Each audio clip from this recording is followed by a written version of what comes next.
Okay, so notes 3 is computer output and calculator commands. So out of Unit 9, I would say this is the most important notes because it's going to take everything that we learned and put it into one note, and it's going to show you computer output. So for this type of questions on multiple choice, they are not going to have you continuously use Desmos, put in your tables, do the histograms. That would take too long for a multiple choice question. So what they're going to do instead is give you these computer outputs, and these should look familiar because we did computer outputs in the previous unit. So it says this first data is from Notes 1, where X represented our teacher salary and Y represented the amount of money we spent per student. And in this output, we need to be able to identify each of these components. So the first part here where it says constant, anytime you see the word constant, that is your y-intercept. And remember, our y-intercept is denoted by A. And then since this topic was about average teacher salary, whatever you see a phrase that is relating to your topic, the number next to it is going to be your slope. And remember, slope is B. Okay, all the numbers that are on the top, you do not need to worry about any of these numbers. These are just extra numbers. Don't need to worry about them. Okay, the number at the bottom where it says SE coefficient, that is your standard error for slope, so SE sub B. The number next to that below T is going to be your T star. And remember, if we were using the formula for that, that is B divided by standard error of B. And then lastly, this value is our p-value. Okay, so if you were looking at this diagram, again, the top three where it says standard error coefficient, T and P, we ignore those values. Okay, then we have S. So remember, if it's just S and doesn't have an X, this is standard deviation for the residuals. And then if we see R squared, remember that is the coefficient of determination. We talked about that in the beginning of the year in those beginning units.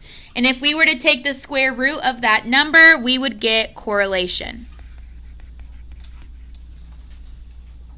Okay, it's not entirely too important in this unit. Like, we acknowledge that there's correlation. We acknowledge what correlation is, but we're not focusing on that. We are finding the inference for slope, so either confidence interval or significance test. Okay. So looking at the next example, it says a study attempted to establish a linear relationship between IQ and musical aptitude. The following table is a partial printout of the regression analysis and is based on the sample of 20 individuals. So it gives us our sample size of 20. Okay. It gives us our y-intercept. Remember, this is y-intercept, which is A. It gives us IQ. So notice, because the problem is about IQ, if we see that, that is telling us our slope, the number next to it. So slope. Okay. This number right here is the standard error of B. Then we have T star, and then we have our p-value. Okay, then we have the standard deviation for residuals, R squared and R squared adjacent. We don't need to pay attention to these ones for this type of problem. So the question is, what is the 99% confidence interval for the slope of the regression line, and does this suggest a linear relationship? So again, this would be a multiple choice question, and notice they did not give you a table of data at all, which means you could not use the Desmos steps that we typically do in order to solve this confidence interval. So instead, this is where it becomes important that you need to know the confidence interval formula. So this is B plus or minus T star times standard error of B. Okay. I want you to keep in mind that when I talk about this T star value that we circled and underlined up here, this is not the same as the T star value for the 99% confidence interval. This is just the value for the slope, which means in order to find that T star value, because we have a specific 99% confidence interval, we're going to have to go on to Desmos and use the following steps. So I guess if you want to help know the difference between the two, maybe just name that T statistic instead of T star so we're not getting confused. And then the steps to find T star, I'm going to write them down and then I'm going to show you on Desmos, is we're going to go to add an inference. So remember, anytime we're trying to find T star or Z star, any of those statistic values, we have to go to the actual distribution. So we're going to go to add an inference. Where it says probability distribution, we're going to click on the T distribution. And then since they give us the 99% confidence interval, that is our bound, so we'd have to switch to bounds. Type in our C%, and then we're taking the positive of the T star values. So in order to find that, since this is 99% confidence interval, I'm going to open up Desmos.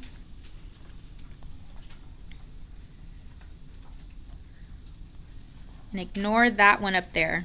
That's for later. Let me actually just delete it. Okay. So I'm going to go to add inference where it says probability distribution. I'm going to click on that. And I don't want the normal distribution. I want the T distribution. So the only thing you need for that T distribution is your degrees of freedom. And since they said we had a sample size of 20, what's the degrees of freedom? 18. We subtract 2. So we hit create distribution. I'm going to click on the drop down. I'm going to change it to bounds because I want to be able to type in my 99% confidence interval, so that 0.99. And then notice I get my two T star values. I only care about the positive one, so I'm going to write 2.88, just rounding it to 2 decimal places. Okay, so going back to my notes, I now found the correct T star and all the other data I have up in my chart up here. So I'm just going to plug everything in. So B is 0.4925 plus or minus T star that we found is 2.88. And then standard error of slope is 0.1215. Okay, so to simplify this, I would first multiply the right side. So I have 0.4925 plus or minus 0.35. And then remember, in order to get my confidence interval, I'm going to subtract 0.35 and then add 0.35. So I get 0.1425, comma 0.8425. Okay, and if they were to give us a table, we would actually come to the same conclusion, the same interval. So that's answering the first question for us. What is the 99% confidence interval? The next question says, does this suggest a linear relationship?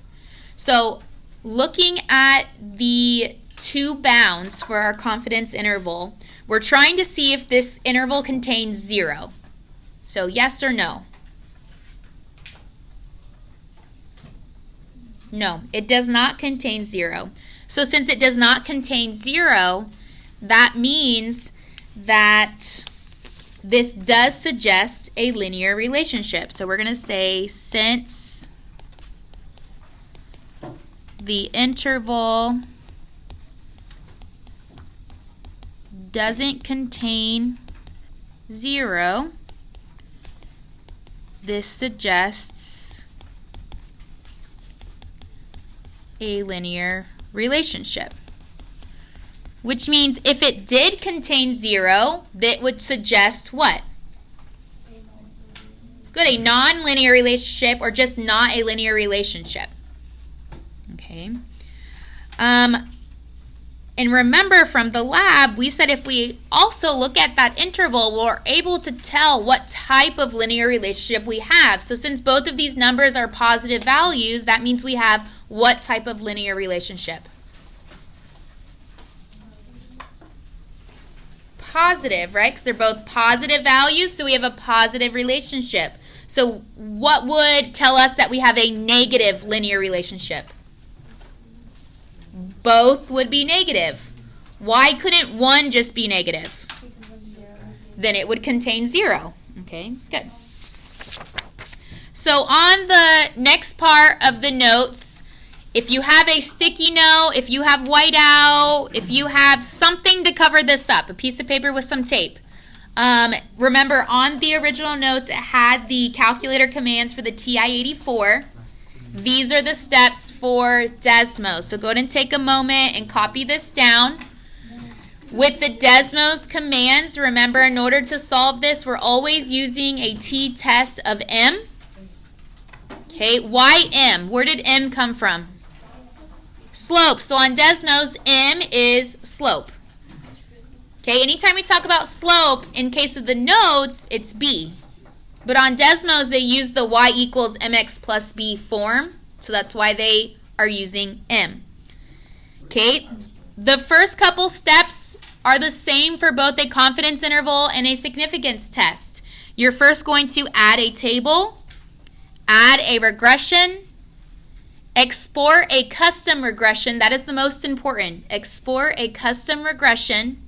And then on a new line, you're going to do t-test of m, always m. And then depending on if it's a confidence interval or a significance test, you would click on the correct drop-down. So for confidence interval, all you need is the C%. So in our last example, it was 99%. And for a significance test, you need to know both the hypotheses. So the null hypothesis is always going to be beta equals 0. So you're always going to plug in 0 for the null hypothesis. And then the alternative hypothesis is going to determine what tail you use. So if this was beta greater than 0, we would use the right tail.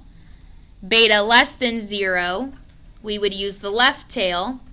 And if it was a two-sided test where beta is not equal to 0, we would use both tails. Okay, so go ahead and take a moment, finish copying this down. As soon as you're done copying it down on Desmos, go ahead and add a table and start putting in the information for the next example.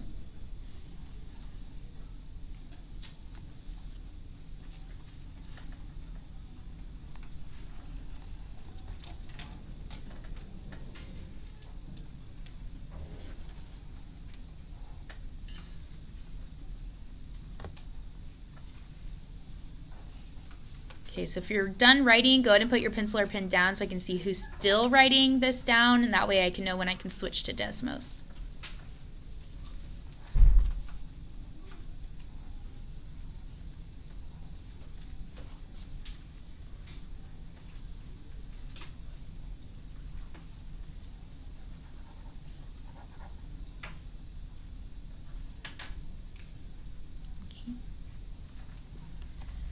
So the table that you are creating on Desmos is with the following example. It says a random sample of 10 high school students produced the following results for a number of hours of TV watched per week and their GPA.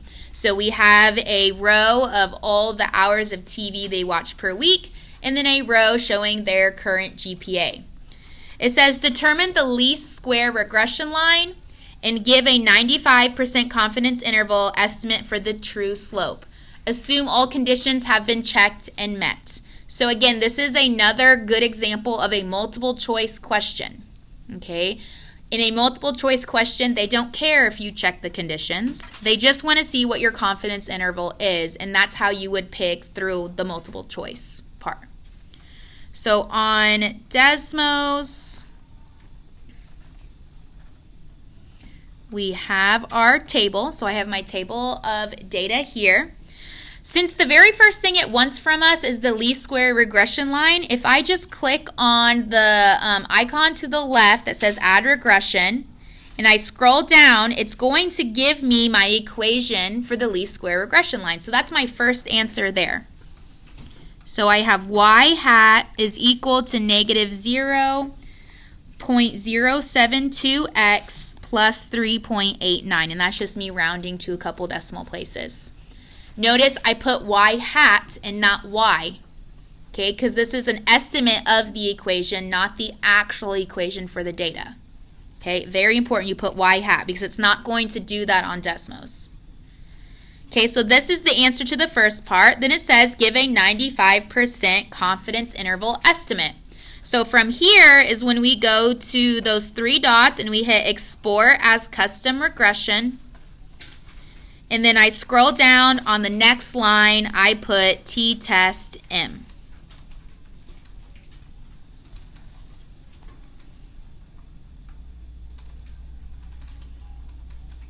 Okay. And then I'm doing a confidence interval, so I'm going to click on confidence interval, and what is my confidence level? 0.95. So when I type that in, I get my answer here, and so I'm going to go ahead and write that down on my notes.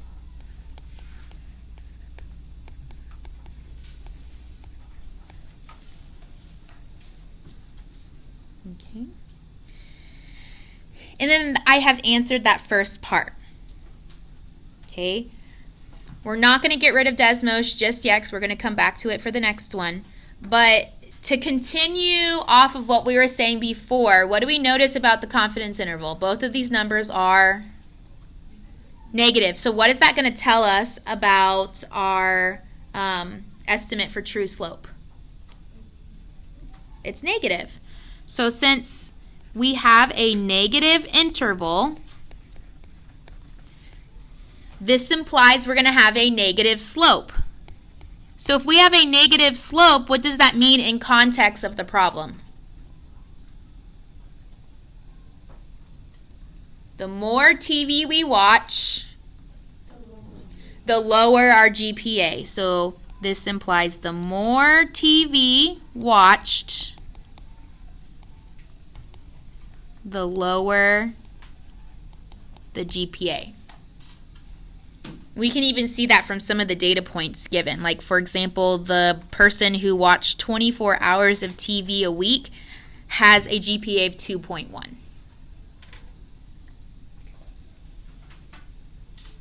Okay. The next question says, define your hypotheses for the significance test to determine if a relationship between the number of hours of TV watched per week and the student's GPA. So to answer this first part of the question, it wants us to talk about, is there a relationship? Does it talk anything about the direction? Does it say positive relationship, negative relationship?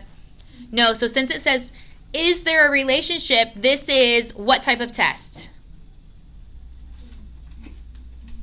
What type of significance test? One-sided or two-sided? Two-sided, which means I'll write my null hypothesis always the same, beta equals 0, but what would my alternative look like? Did not equal 0. Remember, two-sided test does not equal 0. So that's our answer to the first part of the question. Then it says, use your calculator and explain how the results are supported by your confidence interval above. So it wants us to do the same thing, but now a significance test. So if I go back to Desmos, I already have my t-test of m open. I'm just going to click on the drop-down for significance test. My null hypothesis is always 0. And which should my tail be? Left, both, or right? Both. Why both? Because it's a two-sided test. So notice my p-value, my degrees of freedom, and my t-statistic are all labeled. Okay?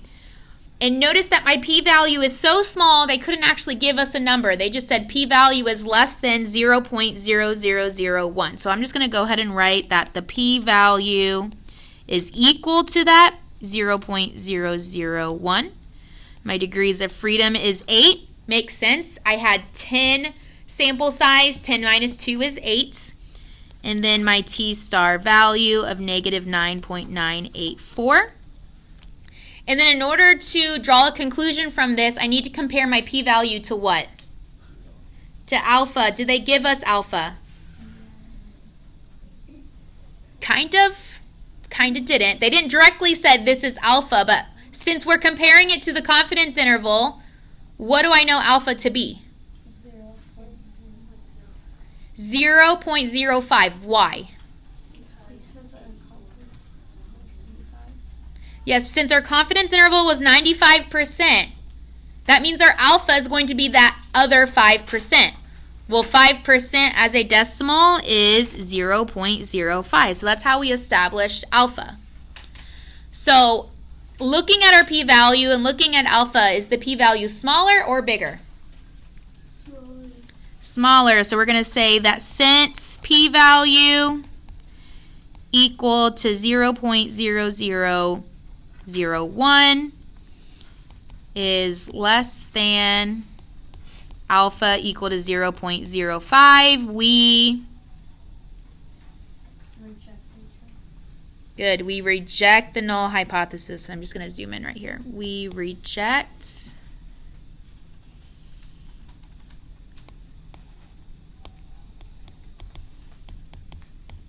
the null hypothesis. And since we reject the null hypothesis, we know that we have convincing evidence. So we don't need to continue and write that statement because it's not asking us to write the whole conclusion. It's just asking us, is the conclusion we got, and that conclusion is we reject the null hypothesis, related in any way to the conclusion that we got when we did a confidence interval.